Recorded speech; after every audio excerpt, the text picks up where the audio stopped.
Buyers Vacation Rentals LLC. You love when he puts his advertising right there. Good stuff, Buyers. Not impressed with Henderson. If you can't run like that against a ranked team, then I don't care about Tulsa. Also, bench CJ Stroud, overthrows so much. Okay. The comment, Buyers, about TreyVeon Henderson is beyond ridiculous. I don't even know how to respond to that, but I appreciate your contribution. To make a statement of criticism against a running back who's playing his third collegiate game, who just ran for the third most yardage in the history of a school like Ohio State, that's arguably the gold standard in the history of the sport, for 277. How can that be criticized in any way? Even if every hole he ran through was as wide as my living room, why? Unlike most people, I just don't get impressed by every shiny coin that's thrown in front of my face. Great for the kid to put up 277 on Tulsa. Fantastic, but where was that against Oregon? Well, he only carried the ball 12 times. The Oregon game's over. They played Tulsa today, and I don't see anybody else running for 277 yards against Tulsa. My point is if you can't do it against a ranked team, then I don't really care. Okay. Other people do care. Other people do care. And if he wasn't on the field today, I don't know that they win that game. Maybe they do. Maybe they don't. It was an impressive performance by any measurement. I don't agree. Their Ohio State fans have become so settled in their approach, and that's why Ohio State looks disgustingly terrible. I mean, you got CJ Stroud in there who can't make a throw to save his life. I got to see another overthrown pass for a touchdown. I want to lose it. His QBR was 51.7 against Tulsa. Against Tulsa, Mark. When are they going to bench this kid? When are they going to bench him? Yeah, you're talking to the wrong guy. Got to get rid of this kid. Wait, what's the solution? Well, the solution. Do you keep him in there? I mean, he's not proven himself. Well, look at this. He had 185 passing yards. You know why? Because he wasn't throwing the ball laterally and having a receiver or running back take it 40, 50 yards, which stuck his stats. When he actually had to pass the ball downfield, nothing. His QBR says it all. Finally, a game that shows you exactly what CJ Stroud is. He's not ready to be QB1 in Ohio State. And Henderson, like I said, the kid is special without a doubt. But it's Tulsa. All I'm saying is I'm not impressed until I see it against a team that can actually just be ranked top 25. He can only run against the team that they're scheduled to play today. So he can't run against Alabama or Florida or Oklahoma today. Can't do that. He has no control over that. My point is, he was playing Tulsa, and he ran for 277 yards, and nobody else is doing that against Tulsa. I don't see anybody else running for 277 yards against Tulsa. It's Tulsa. Who is Tulsa? I don't care. Every team in the country, regardless of how good they are, play teams like Tulsa. And I don't see any other backs running for 277 yards against Tulsa. That's all he could do today. He couldn't play the Chicago Bears or the New England Patriots. He couldn't play anybody but Tulsa. That's the team that they were playing, and he ran for 277 yards. What else do you want him to do? Run for 800 yards? I'm telling you, do it against a ranked opponent. He didn't play anybody ranked today. He played Tulsa. That's all he could do. He only ran the ball 12 times against Oregon last week. He doesn't call the plays. and he's only played 2 football games in his career. Give him a break. I don't know what else he could have done today. He played in a phenomenal game. I'm not settling for these subpar standards. Like I said, do it against a ranked opponent later on. He didn't play a ranked opponent today. He can't do it against a ranked opponent. That's who he played today. Okay, first of all, Mark, I have to think ahead. Okay? I'm not just thinking about today. I'm thinking ahead. I understand that. You want to be impressed by today? Okay. He can't do something against the team he didn't play. I'm talking about later on in the schedule. We'll see what he does later on in the schedule, and we'll also keep in mind, at least I will, that he's a true freshman. Let me get back to my point. Later on in the schedule, when we play tougher teams and ranked teams, let me see him do that. Okay. All right. Because the way in the meantime, you shouldn't be critical of him running 277 yards against Tulsa. Let me finish. Because the way CJ Stroud is playing,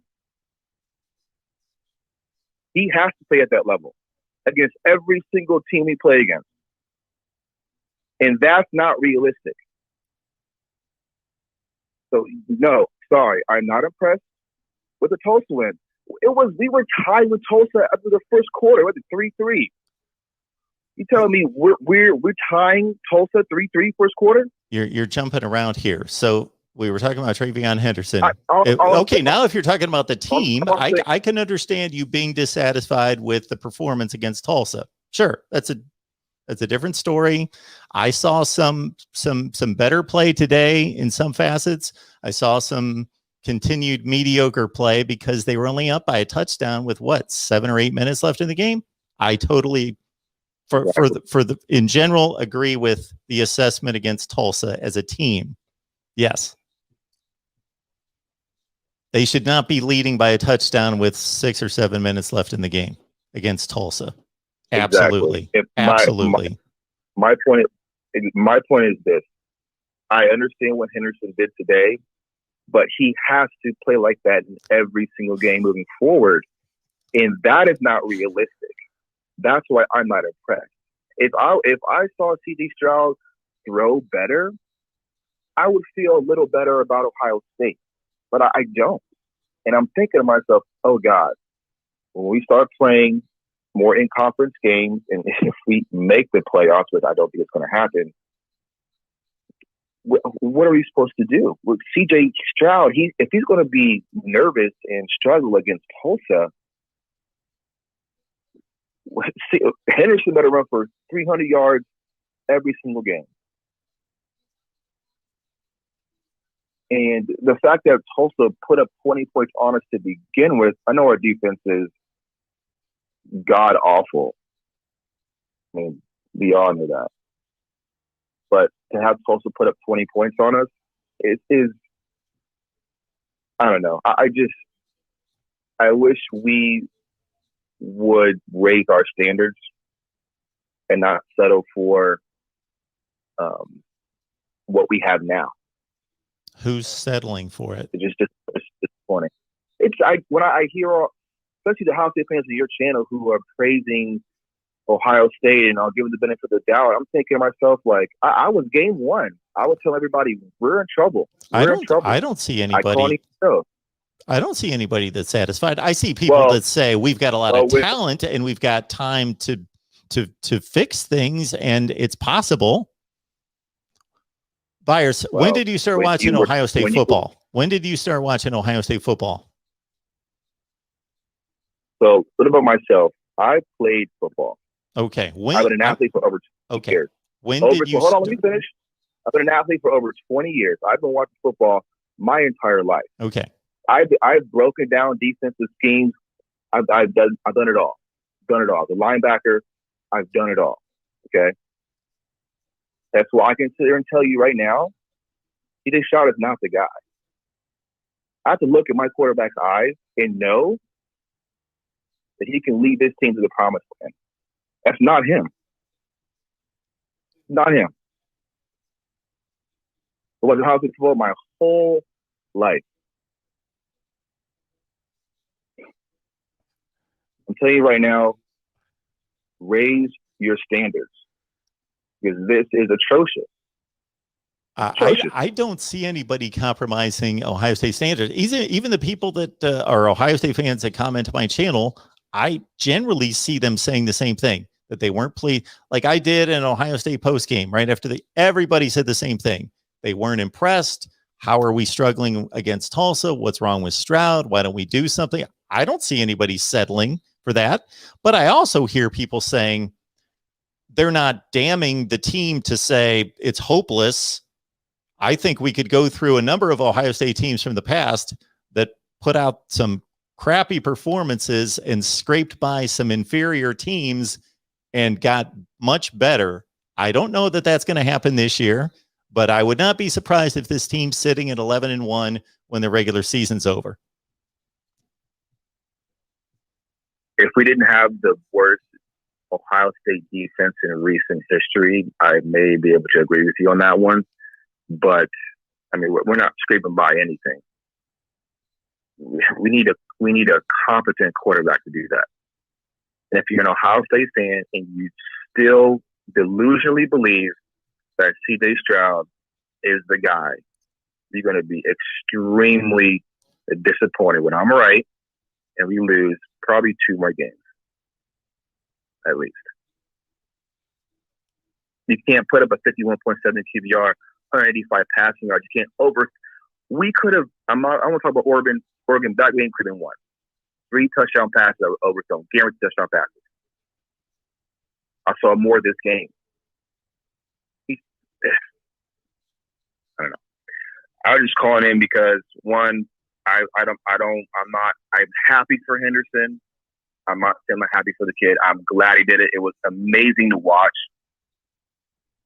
But all I'm saying is, in the future, he needs to do that against a better defense, against games that actually matter.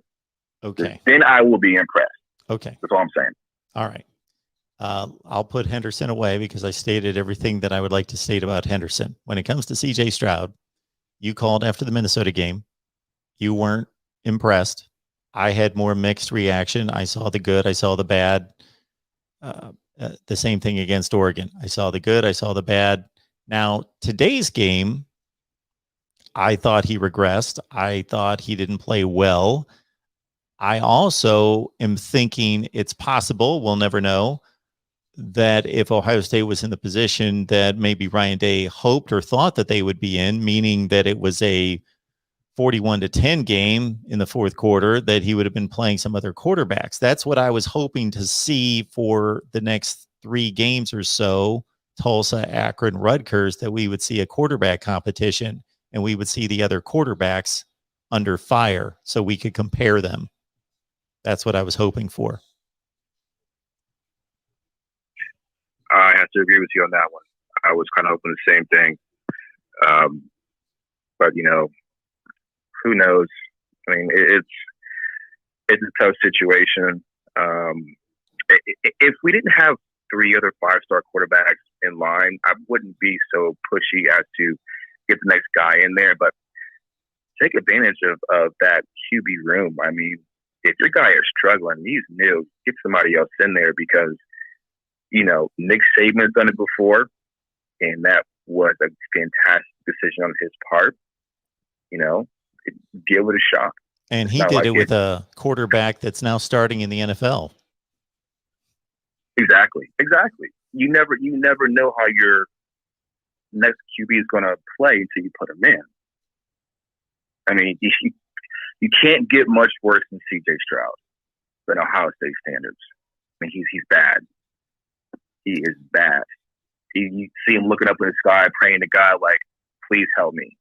Mark, I like you. You know, you're a great guy. You know a lot about football.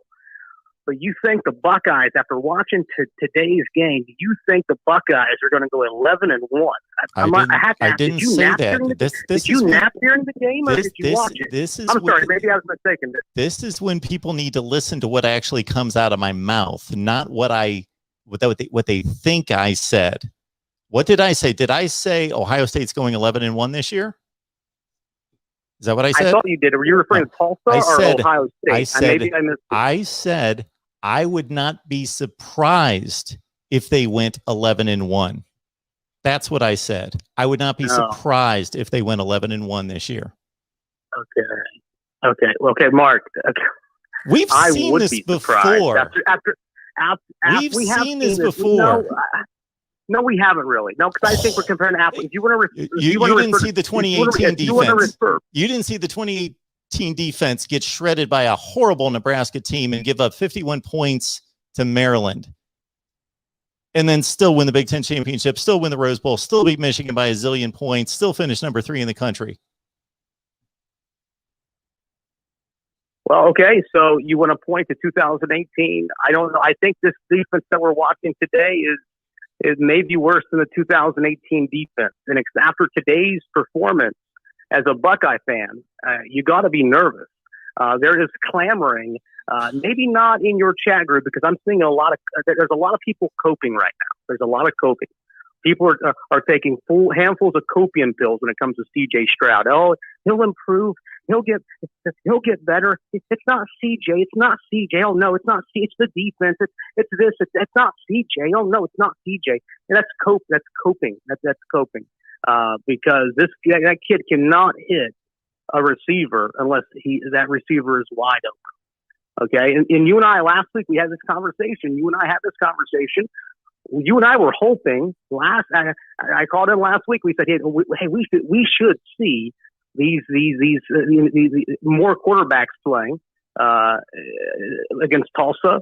And look, the game. Who would have thought that a week ago this Tulsa game would be so close that we wouldn't even get a chance to see any other quarterback besides CJ Stroud? You and I weren't thinking that for sure. Yeah. Yeah. I mean, so what we're looking at, this is not I've been watching football for a long time. I live in Columbus, Ohio, born and raised in Columbus, born Doctors North in Columbus. So this is not what we're watching is not against Tulsa. This is not Ohio State football. What we're watching is not over the last, 4 years since the Urban Meyer days. This does not look like Ohio State football. And here's my concern.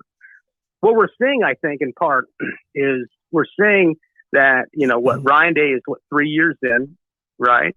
Next year will be his 4th year. So we're seeing the Urban Meyer recruits and players go out, and we're seeing this is a Ryan Day football team. This team resembles more Ryan Day than it does Urban Meyer.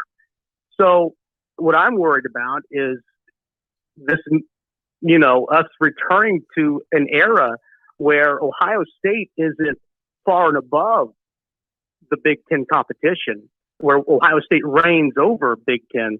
But instead, I think the gap between Ohio State and the rest of the Big Ten, as I watch this season, the gap between Ohio State and the rest of the Big Ten, that gap is shrinking. And I think that's a concern. I think it's a valid concern. To say you wouldn't be surprised after today's performance that Ohio State might go 11-1. I think that's crazy. As we look at the Ohio State, based on today's performance, Ohio State's going to struggle against Rutgers and Maryland. They're probably going to win. Indiana, who knows? They may lose that one. Penn State, they may lose that one. Michigan State, they may lose that one. And I know Buckeye fans don't want to hear this, but it's true. I know you don't want to hear this, but it's true. Oh, it's true. If you look at Michigan, now I understand we can talk about whether their competition isn't all that great. Well, look, Michigan, let's see here. Today, they beat Northern Illinois. Well, Northern Illinois beat Georgia Tech. Georgia Tech just about beat Clemson. And Northern Illinois beat Georgia Tech. And today, Michigan beat the brakes off Northern Illinois. This Michigan offense, now I know we are 8 games away from Ohio State versus Michigan, and there's a lot that can happen between now and then. I get it. But when you look at the football landscape, especially as it relates to Ohio State and Michigan, this Ohio State football team, this Michigan looks primed. This Ohio State defense is so poor.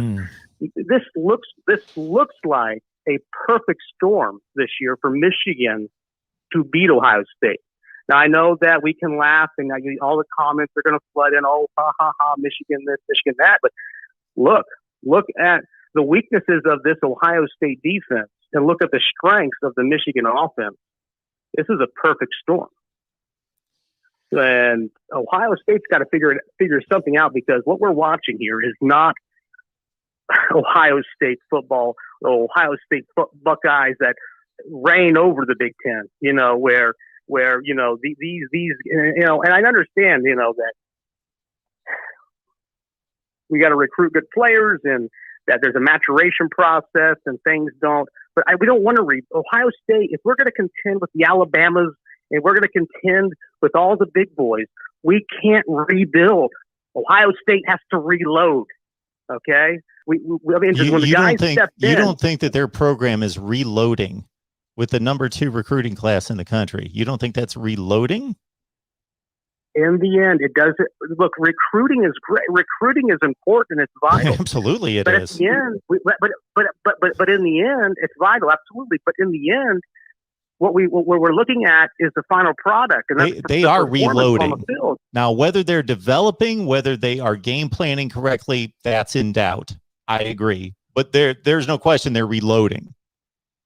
That can't be debated. If they're not reloading, I don't know who is outside of Tuscaloosa, Alabama. We lost to Oregon. Right. We lost to Oregon yet last week, Mark.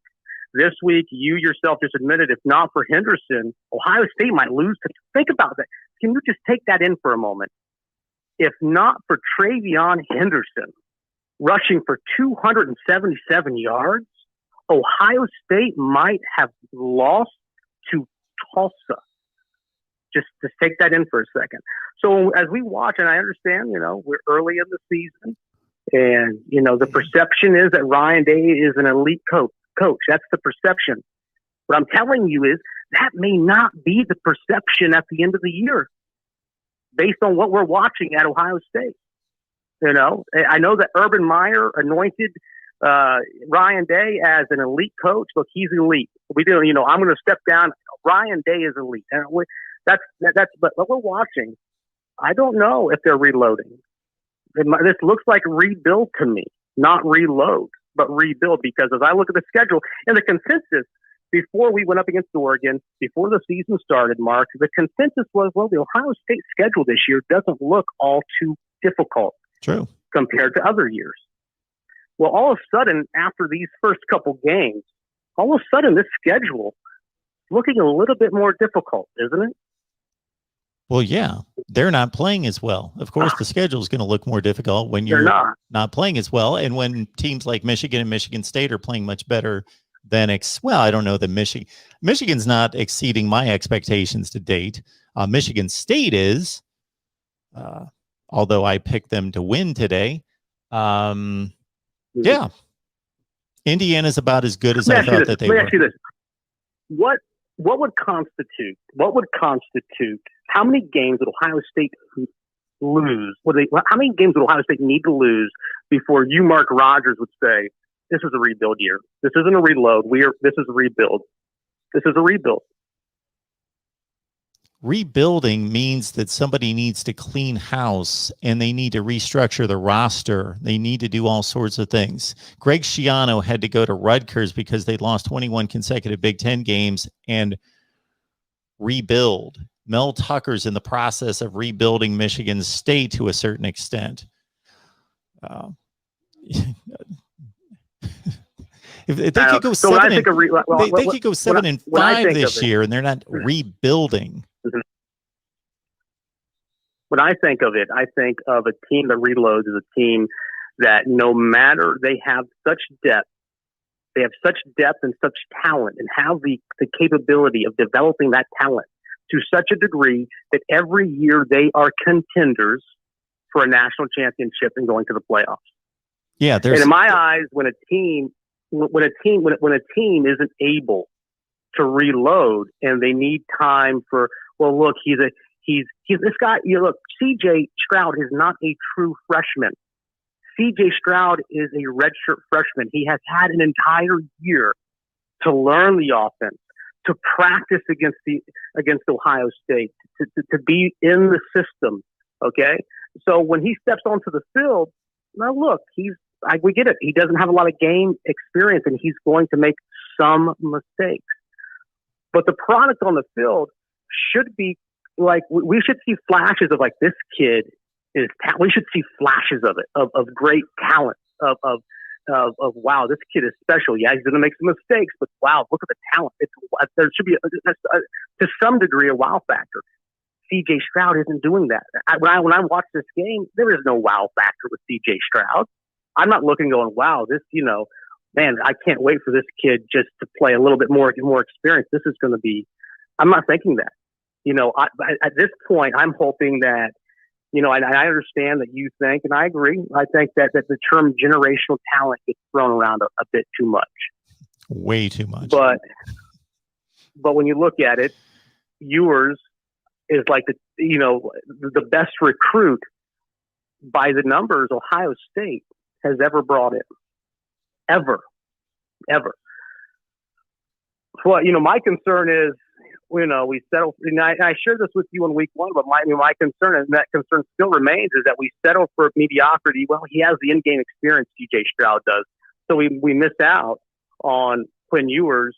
Because we keep CJ because he played well enough, so we're going with him. He has the in-game experience, and then you have a situation similar to Joe Burrow, where where Quinn Ewers goes off and wins a national championship somewhere else. Because Ryan Day was unwilling to go with someone who wasn't as experienced because he didn't get the play time. So, anyways, what we're watching, I think, is not good. It's not. I mean, unless you're nap, and I hate to. I don't know if we watched the same game today, Mark, from the way it sounds, because unless you were napping as an Ohio State fan, this is concerning. This is not Ohio. When did I State say it wasn't football. Concerning? I never said it wasn't concerning. Well, I sat online for an hour after the game and talked about all their issues and all their flaws.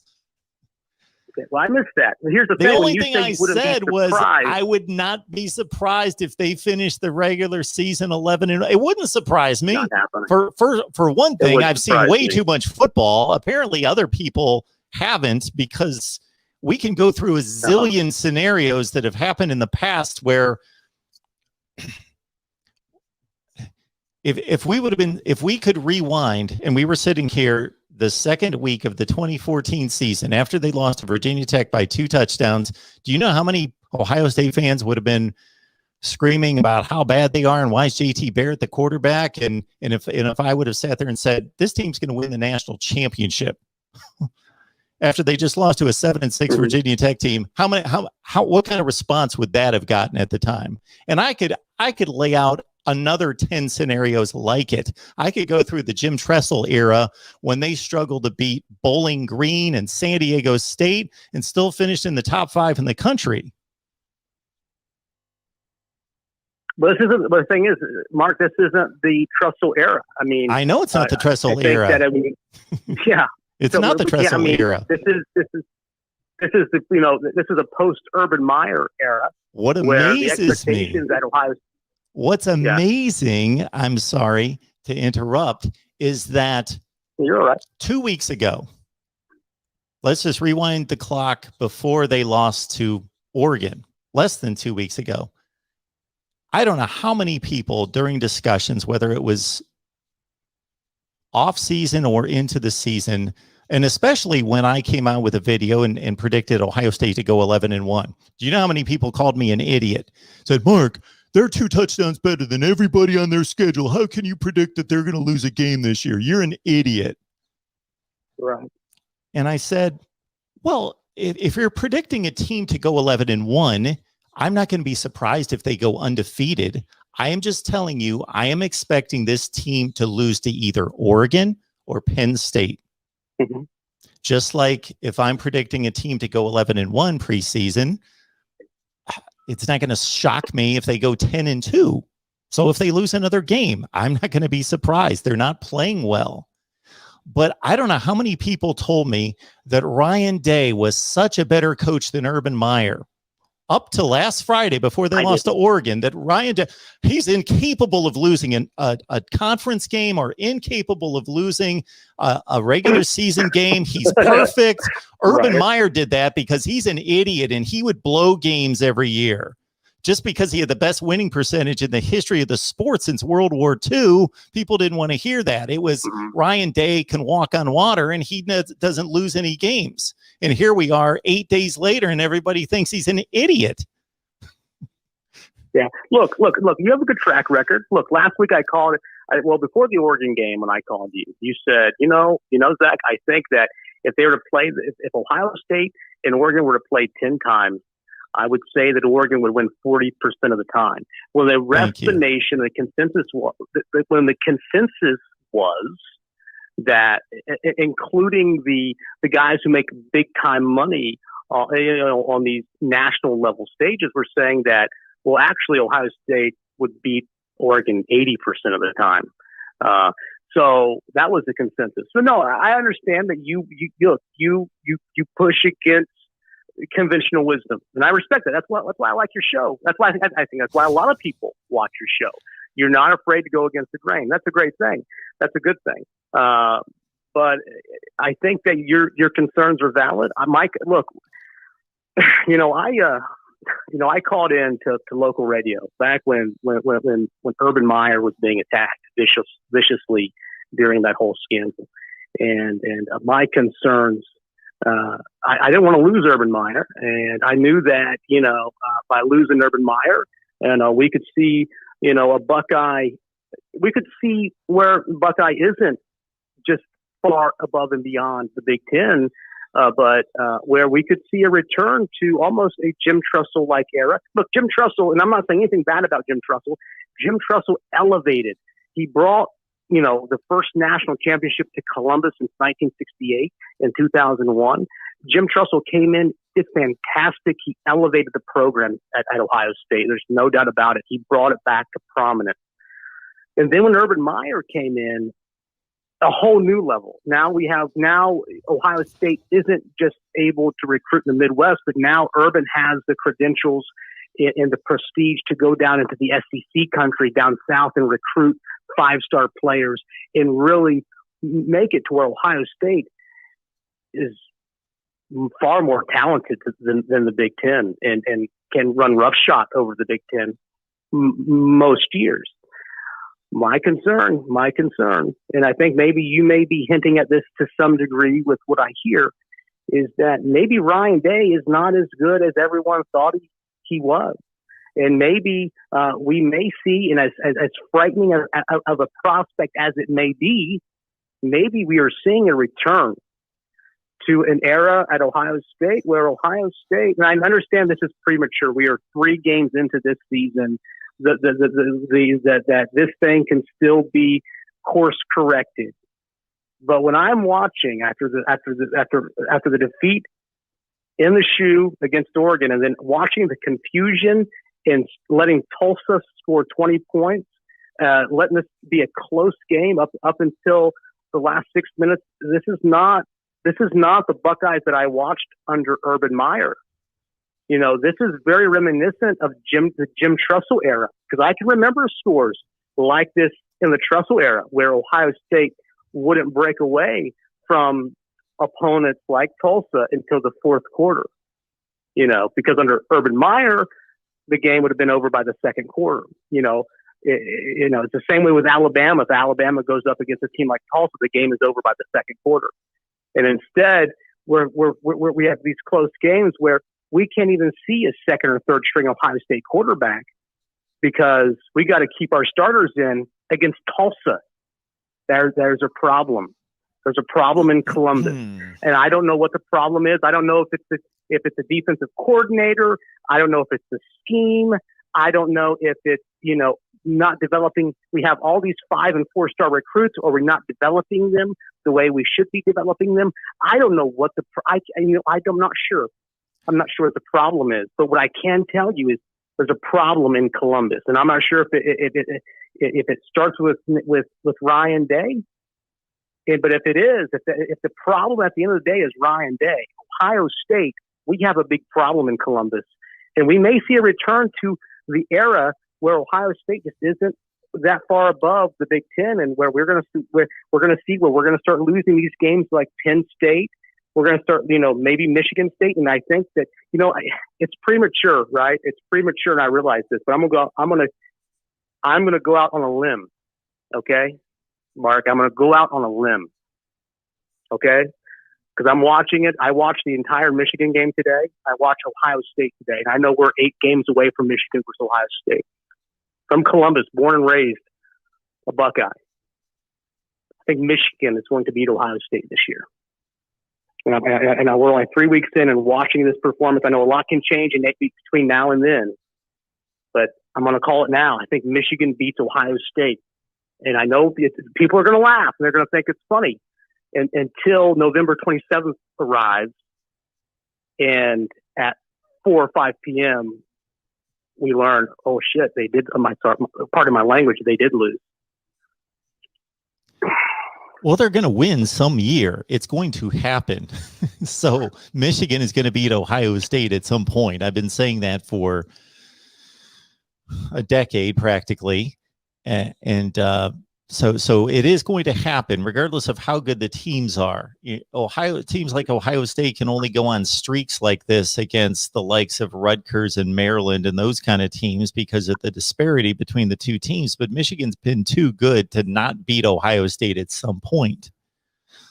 I will remind you, as I've pulled up some scores, and I probably don't even need to pull up the scores, they're in my head, but the Urban Meyer era did include 35-28 over a 3-9 Cal team, 29-15 over a 3-9 UAB team, 17-16 over a 7-6 Michigan State team, overtime over a 6-7 Purdue team, 21-14 over an 8-6 Wisconsin team. And we can keep going. The Buffalo game was close against Khalil Mack. I mean, I'd be interested to see how many years removed from the Trussell era, as he recruited his own players in. I assume, and I'm not looking at them, but I would assume the disparity in the scores grew as he brought his own guys in. That would be true, but also we have yet to see Ohio State losing by 30 points to Purdue and Iowa under Ryan Day. Yeah, so, but I'm just trying to keep a balanced perspective to a certain extent. I understand. I like that. 8 days ago, Ryan Day was the greatest coach in America, and today's an idiot. Not in my mind. I mean, so that's look. Not in my mind. I don't think either's the truth. I can provide you. I called into 97.1 The Fan and voiced my concerns, the same concerns. But these were concerns that I voiced 3 years ago. And I've been telling everyone, I'm like, we look. We are 4 years when Ryan Day was hired as head coach. I told everyone, now look. What you see over the next couple of years at Ohio State is still Urban Meyer. Those are his recruits. His system is still in place. The culture is still in place. So the next 2 years, what you're watching is still, in large part, it's Urban Meyer, Ohio State Buckeyes. The further we move away from the Urban Meyer era, we're now 3 years into the Ryan Day era, and next year will be fourth. What we're going to see over the next couple of years is far enough removed from Urban Meyer that this is Ryan Day Ohio State football play. And what we may see, and I think what we may be seeing are the birth pains of an era that Ohio State fans aren't going to be happy about. And it's an era where we may be returning to that's more like Jim Trussell. And I don't understand that, because Ohio State is still recruiting at a high level. They're still recruiting 5- and 4-star guys. Ryan Day is still going down south and recruiting this great talent, and there will be a lot of Monday morning quarterbacks trying to, if this does happen, if this whole Ryan Day thing blows up, there's a lot of people trying to diagnose what happened at Ohio State. And I think the consensus is going to be the development of talent, because are not being able to develop it in a way to compete for championships. So hopefully that's not the case. My desire is, as a young person, I was all Ohio State, And as I studied the game, and I studied the Big Ten, and I studied the rivalries and how rich all the history is, I became a Big Ten fan, an Ohio State fan. I'm even a Michigan fan. I root for the Big Ten. I root for the Big Ten. I want to see Ohio State, Michigan 1 and 2. I want to see the return of the Bo Schembechler and Woody Hayes days, where Ohio State, Michigan ruled, the college football world. And that's because I'm a traditionalist. I might be a hopeless romantic, and I know the comments they might be laughing. Oh, that's not going to happen. But that's my desire. That's my desire, because I've studied the history between Ohio State and Michigan and the history in the Big Ten. And it's a rich history, and I respect it, and I respect the teams in the Big Ten. Well, thanks for the call, So I root for Michigan. Absolutely. Yeah, I appreciate it. You, I could poke some holes in a few things you said there, but it was well stated, and I appreciate the call.